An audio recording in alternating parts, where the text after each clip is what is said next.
I'm so excited to welcome Daniel, Christos, and Melody to the show. Thank you so much for coming on. Hey, thanks for having us. You guys have become very famous. Did you imagine you'd come into this random country and people would go crazy? Do you think we knew? Absolutely not. I had no idea. So who are you guys? It's a good place to start. I'm Daniel. And this is Melody. Well, no, we know your names. Yeah, okay. So quick overview of my life. I grew up in Australia. I went through the normal kind of life that people do, go to school, went and started working, and then I decided it wasn't for me, went travelling, and never stopped, basically. And Melody? Pretty different story, but also kind of similar. Like I grew up in Zimbabwe, and I moved to England when I was 16 on my own to finish schooling, like when Zimbabwe went a bit crazy. And I studied art, I went to uni, and in between uni I did a bit of travelling. Like I came back to Africa and I travelled around Southern Africa. That gave me a taste for it, and when I finished my studies I just left. The same month that I graduated I just went away, and I was away for 3 years that trip. And so I went back a few times to London in between, but mostly I just found that the travelling lifestyle, especially being an artist, it's actually cheaper than staying in London, for example. Wow. And it really suits me. I like moving around. I like the Where did you guys meet? Is it someone in travels? Where was that? We met in Australia. I had returned back to Australia for a while and ended up travelling in Australia too. And we met, and she was travelling there too, and we met briefly, travelled for a couple of weeks, and then I went off to Europe and she went off to the north of Australia, and then we kept in contact and met up again in Ethiopia 6 months ago. How do you pay for your travel? Various ways. It's like many people have different forms of income, but they generally have like one form of income. I don't necessarily have one set form of income, but there's many different ways. You can play music on the street, you can... Sometimes I make crafts, I'm not wearing anything now, but I make necklaces and bracelets, and there's various forms of trade. You often don't even need money anyway. I mean, trade can be a form... Like, you can trade love, for example. Even just sitting with someone and like spending time with them. Maybe they're lonely, I don't know. Like, there's many different ways to kind of trade. So do you just turn up in random cities and find people that will give you a place to sleep, will give you food? Is that how it works? Yeah. It depends. Like my style of travelling has evolved over the past 7 years. So I started off kind of like a backpacker. I had savings. I stayed in guest houses, that kind of thing. And then, I mean, it's only been on this trip that I've been totally trying to liberate myself from the fears, and I've been sleeping in all sorts of places and really just putting my trust in humanity. When you trust people, you receive trustworthiness, and we just get welcomed wherever we go, basically. So where have you been on this trip? Just Ethiopia and Kenya so far. We spent 6 months in Ethiopia, and then we came by land from there to here, hitchhiking and all sorts of things, so it was fun. Really? You asked for rides along the way from Ethiopia and just come all the way to Nairobi? Yeah. All right. Why don't you wear shoes? We don't like them. Why do you wear shoes? Because they're comfortable. Well, And they make sure that the things don't prick my feet. Okay, the first reason is one of the main reasons why I don't wear shoes, because this is comfortable. I used to get a lot of pain in my feet, and this little toe, I still have damage in this side of it. Right. From when it used to be like this. And so then when I took my shoes off, my feet went straight. The muscles in my feet, they used to be really weak. Right. When you wear shoes, you tend to walk like boom, boom, boom, boom, boom, like this, right? Okay. You don't use the muscles. My sister's a physio, and basically a common saying is with the muscles, if you don't use it, you lose it. And wearing shoes, you don't use your muscles. So I took the shoes off, and my muscles went really strong. Now I can grip things with my toes, I can do all sorts of things. And I always tell people, like, you know, when you're building a big building like this studio, for example, you need good foundation. Right. So I've got a good strong foundation for my body, and through that foundation I now have a strong body. And I can do things with my body I've never been able to do before. It's yeah. When is the last time you wore shoes? I wore, what do you call them here? Thongs, flip-flops? Yes, sandals. Sandals. Yes. I wore them recently because I had an injury on my foot. But other than that, the last time I wore shoes was also for a week. I went to visit a monastery in Greece, and they wouldn't let me in without them. All right. And before that, 4 years ago. So 4 years ago, you took off your shoes and And I would only wear shoes to go to. I had a job at a factory, like an hour a week kind of thing. All right. That's it. Yeah. how about you? Why don't you wear shoes? I grew up not really wearing shoes much. Like I grew up in Zimbabwe, like I said, and I didn't really start a formal education until like the age of 13 or so. And so for most of my childhood, I was just climbing trees, running around barefoot. And so I'm kind of used to it. And whenever I am in a country that's warm enough, I just chuck my shoes away. So obviously in London, it's not really practical. And the times when I've had jobs and that kind of thing, I've worn shoes. But any chance I get, like this is just me, like this feels comfortable. And You're not afraid of getting injuries or getting things stuck up in your No. feet or whatever? like I said, it's like a journey of liberating from fear. So we've had it all. We've had thorns, we've had jiggers, we've had everything. And it's really not as bad as you think. Like the risk the enjoyment outweighs the risk. I'm looking at the tweet right there. It says, are you hosting Jesus and Mary? Let them pray for me. Actually, we can talk about this a little bit. Yeah, So this you came in story. here and Kenyans went crazy saying Jesus was walking around the streets of Nairobi. Yeah, well, yeah, okay. So, I mean, first of all, we don't know what Jesus looked like, really. I mean, we've been doing some research since Yes. all of this, because actually, I grew up atheist, so I Right. didn't even know who Jesus was, Right. except for someone in the church. And so we did some research, and we've been reading the Bible a lot lately since And the since people- Quran. and the Quran together. And we've looked at pictures and.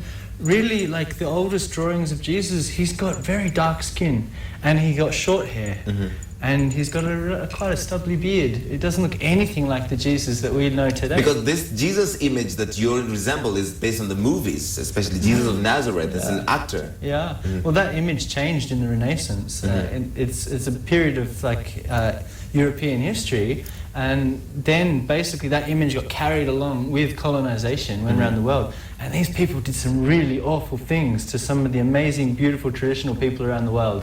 They destroyed temples and they put churches, and I'm not anything against Christian, no problem.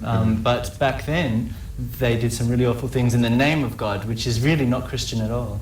But you see, when you dress like you do with this flowing robes and barefoot, then you do kind of have that almost medieval lifestyle going on. But it's not just me. There's thousands of people like this around the world. It just happened to have caught the attention of the public eye, that's all. Why do you dress the way you do? It's comfortable. Let me tell you, actually, I used to dress like this. Nice socks, by the way. Thank you very much. I used to dress sort of similar, like jeans, tight shirt and all this sort of stuff. But Right. wow, I was so uncomfortable. And I never had the confidence to actually dress like this. And in Australia, I've got nothing against homosexuality, but in Australia there's quite a heavy stance against homosexuality in general. And so a lot of people, I had this culture of being afraid of being seen as gay. And so to wear something like this, I was too scared to. And so eventually, after years and years of healing and traveling and changing myself, I eventually got the confidence to put like a skirt on. And wow, I recommend it. Larry, I want to see you wearing I a should skirt. try wearing a skirt. Yeah, it would suit you. It would break the internet. If I wore a skirt on this show, people would go crazy. So why do you dress the way you do? Also the flowing robes and everything. I've always liked long skirts. I just find it feminine. I mean, this is actually a traditional dress from Ethiopia, Right. and I didn't get it in Ethiopia. I got given it by my mum like 6 years ago as Oh, a wow. gift. And so I brought it home so that it could enjoy being back in Ethiopia, and now it's in Kenya. But I mean, it's the same thing. Like, I just feel really comfortable. I just feel like myself. Like, you know how you change as a person over the years? Like, your style also changes, just Right. it evolves to suit you. And so right now, like, this is just me, and maybe later I'll be wearing jeans or something. But to be honest, I really don't like trousers. Okay. I haven't worn them for years. I really don't like them. It's much easier to travel like this too. I mean, wearing heavy clothes is hard to carry. It's hot sometimes. This Right. is loose and is actually incredibly warm when you need to be. This Yeah, is pashmina. multifunctional. Yeah. That's what you need So- when you have a really small So backpack. you're not traveling with big bags, are you? You have really small, light packages? I have a decent sized backpack, but I've managed to reduce it down to, I don't know, I haven't weighed it, but it's very easy. I can pick it up with one arm. Right. Yeah. So you guys are traveling together? Yeah. Are you a couple? No. You're just traveling together Yeah. on this particular trip? Yeah. That's fascinating. So what makes somebody like you live your comfortable Western lifestyle to do this? It wasn't as comfortable as what I believed That's the it to assumption be. people have. That's the assumption. It's an illusion. It is a total illusion, yeah. You know when a salesman comes up to you and he has like the gold rings and the gold necklaces and he drives a fancy car to make him look successful? This is how he does his business. Yes. And a lot of our world is capitalist based, is business based. Our countries are businesses. So they have to put on a front of being successful when maybe underneath it's not so successful. So, I mean, yeah, there are good things in Australia for sure, don't get me wrong, but there are also some big problems that don't get out, that nobody really knows about. So it's, you know, I recommend if someone wants to go to Australia, go. It's a really beautiful place, the land, and the original people from there, the indigenous, yes. oh wow, they're some of the most incredible people. They're just very traumatized from what the English generals did to them. Yeah. So this is, you're not Jesus, you're not Mary, obviously. You're just hippies. No, not No, hippies, we're not no. hippies. That's just another label. It's just another label. So We're you're trying to get against away. labels. We're just trying to be human. Because you people know? try and find a way in which they can define you, right? They can understand what you're doing. So you don't consider yourself a hippie. Well, actually, a lot of the travels has been about letting go of the things I thought I was. And so each step along the way, let a bit go, you know. In a new culture, I see, oh, this stuff I learnt from my childhood doesn't apply here, so I let go of it. Right. And then I go and I move and I change and I change and I change. And really, basically, it's letting go of the labels and opening my mind and freeing myself from all of these restrictions. And just becoming free and becoming a human again, Right. basically. 'cause So I'm- you're also against labels, Melody. You don't want to Yeah. be defined as one specific thing. Totally. We're just full of, like, the whole world is full of labels. It's like you're either married or single or divorced or this or that, or you're an artist or you're a musician or you're a banker.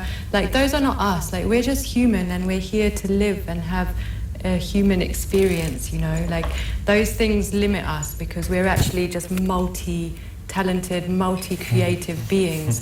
So if we just throw away the labels and choose to have no definition, Right. then the world is our oyster. Like, really, we can be anything and we can do anything. We don't have to, like, those just limit us, I think. And put it this way also, like I went computer science, I was a software engineer. I used to tell people I'm a software engineer and be proud of it. That's how you But that- identify yourself. Yeah, but that limits me to what I can do. Now people ask me, what's your work? I'm like, I can do everything and anything. Like, really, it's Whatever so we feel like unlimited. doing, yeah. Right. Yeah.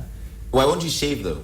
I will, I can, I do sometimes. You just choose not to. At the moment, I'm enjoying Alright. the beard, yeah. Okay, it's a fabulous beard. There's many benefits to it, actually. Like I was explaining before, when it's cold, it keeps me warm, and it also keeps the mosquitoes away. From, like when I'm sleeping outside, and also when it's hot, it keeps me cool. Surprisingly, this was a big surprise for me. Wow. Because you sweat a little bit underneath, Right. and it stays there, and it's like evaporative air conditioning. When the wind blows, it cools your neck. Really, it's amazing. Do you know, he sold it so well that I'm actually starting to wish I had a beard. If you could get a beard, right? There's just Recently, I'm so having many this real functions. craving for a beard, yeah. So do you sleep outside a lot? Yeah, a lot. We're open to where we sleep. There's no, like, we don't stop ourselves from sleeping in the street, for example. Right. Don't do it very often, but yeah, no problem sleeping in the street. We're safe.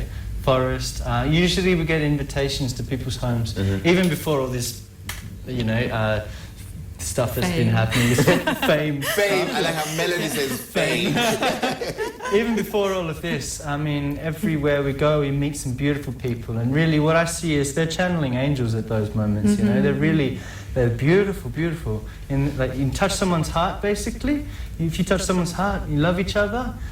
Of course, they're going to invite you like family. And we can sleep on the floor too, so we can get invited into. Sometimes we're staying in big mansions. Right. And sometimes we're staying in like mud huts. And sometimes we're just sleeping under a tree. All right. And we've got everything we need to sleep. We've got rugs and we've got mats and things. Okay, so you are also an artist, right? So you want to perform something for us? I've got maybe 2 minutes. I've got a guitar. You got a guitar? Yes. Sure, let's do a song. Yes, let's do a song. Okay. What are you going to do? We don't have a guitar? I don't know yet. Give me a guitar, I'll start playing. Yes, Let's what- see what happens. You have a guitar? I'm afraid we don't have a guitar. That's okay, let's keep talking. Talk about her art. She's an amazing artist, like drawing. Oh, really? Yeah. And do you sell that? Is that... Yeah, like when you were asking about income, like that is one of the ways I get a little bit of money. So I have a website and an online shop, and at the moment my mum is kindly in charge of postage. So Christmas is coming up. I've had a few sales already. So it's kind of like, I believe if you take one step, the universe takes the other 9, you know. So for me, just putting my art out there, like I don't have an expectation to sell it. It's something that I just love doing, and I've always loved it. And so it's out there. If it sells, then it's great. It supports my travels. And often, like, I'm just like, money's getting really low, and then suddenly someone will buy a painting or a print. And so it's kind of like magic. And how can people buy that? Where is their website? My website is melodyseal.com. So that's my name. All right. And it's got a link to my shop and Facebook page and all that stuff. So, yeah. All right. This has been most fascinating. I'd love to chat with you guys all night, but we got to go. We can come another time if you Please want. come back. For how long are you in Kenya? I don't know. Only God knows. Yeah, Only God knows. We don't plan, you know. I love this life, though. It's very liberating. Like you're not encumbered by what we consider to be important, or what we value, what ordinary human beings value. It took a lot of work to get through all of that, for sure. Like, it wasn't easy. It wasn't easy, but yeah. It's worthwhile, though. Yeah, for sure. It really is. Yeah. Wow. Yeah. Daniel and Melody, thank you so much for coming on tonight and for teaching us. Asante sana. Enjoy, karibu sana. Enjoy the rest of your trip while you're here in Kenya and wherever else you're going. Thank you very much. Excellent. I hope we cross paths again. I hope so. Excellent.